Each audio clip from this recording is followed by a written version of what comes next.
When Pope John Paul II died on April 2nd, 2005, the tremendous outpouring of affection and regard for this old lovable Polish priest and bishop suggested that Karol Wojtyla had in fact influenced more lives in more diverse circumstances than any other human being of his time. From African villages to Brazilian favelas, in Manhattan office towers and Calcutta slums, in homes and apartments and government offices on every continent, men and women felt they had lost someone they had loved.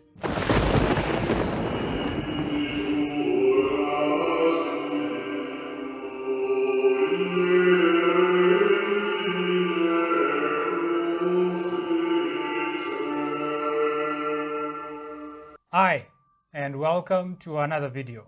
Father Wojtyla faced many challenges in his native country, Poland, during the Second World War and immediately after. Poland, after the war, was under a totalitarian power.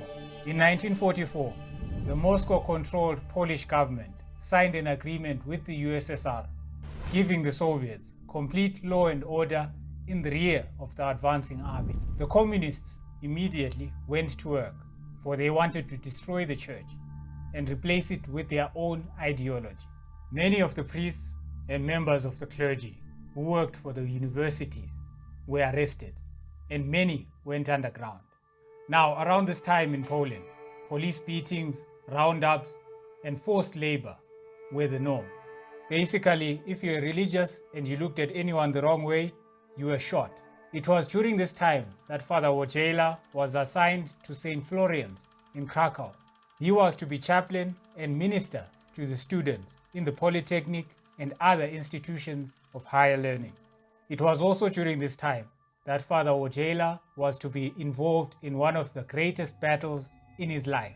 It was probably one of the hardest fought battles between the communist-led regime and the church, and this involved family life.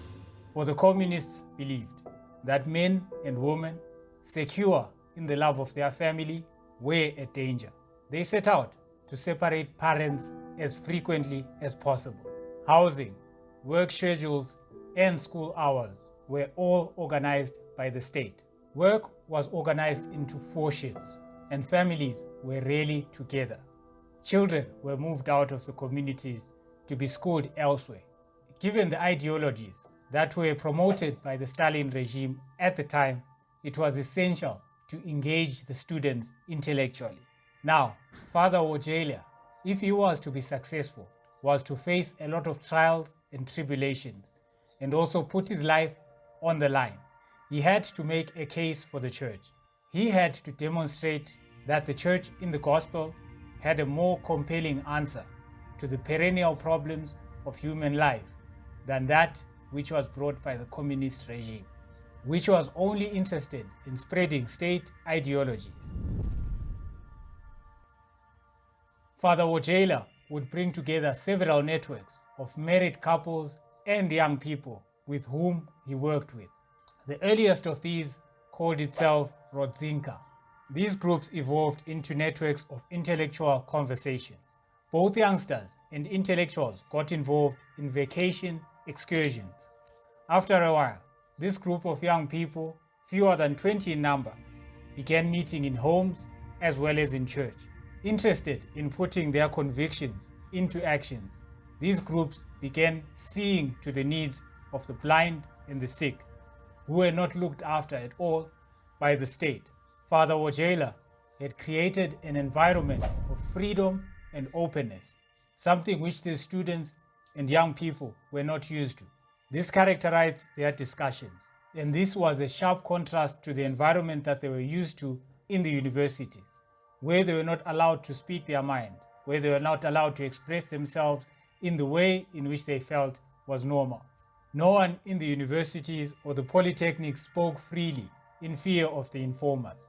Maria Swiezowska, wife of philosopher Stefan Swiezowski and niece of the Prince Cardinal, was impressed by Wojtyla's conferences and networks of intellectual conversations, especially in the time of the regime propaganda that surrounded their lives.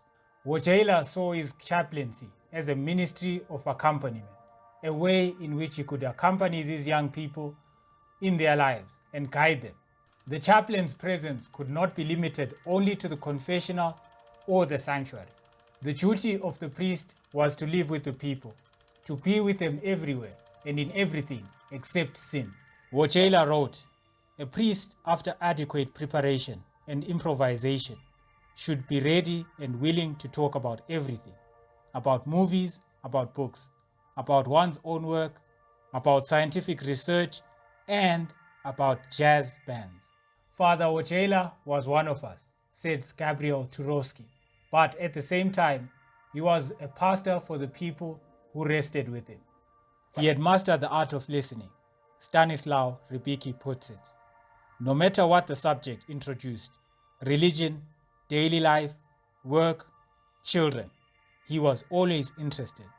The relationship between him and his closest disciples, though friendly, was always marked with respect. His students were very close to him. He was a thinker and a person they wanted to emulate. His friends respected and experienced him as a priest wholly devoid of clericalism. On treks and kayaking trips, he shared in all the chores, which included lugging kayaks or burying the garbage. Yet, there was a reserve about him that his friends honored. He was not a buddy, though he was a close friend, and people called him Wujek, which means uncle.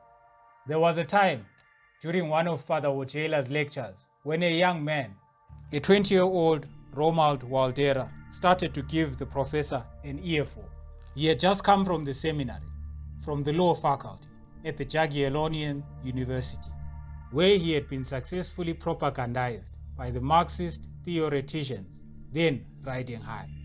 Full of the certainties of adolescence and crammed with Marxist vocabulary, he attacked the professor's ideas and the church's social teachings so vehemently that several classmates, appalled, started kicking him in the ankle and whispering, "Stop, they will expel you."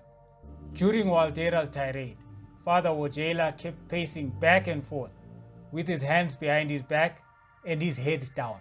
The youngster finally fell back into his chair. The frustrations of the past months finally spent, and the room was filled with a heavy silence. Father Wojtyla stopped pacing, stood at the center of the platform, and flabbergasted everyone, especially Waldera. "Gentlemen, if you please, your attention. What your colleague has just said here is evidence that he is beginning to think theologically." He then went to meet every one of Waldera's points, never once raising his voice, and answering every question that was raised. Other students then got involved, each with his own frustrations. Frustrations about the human condition, frustrations about the state of Holland, frustrations with God.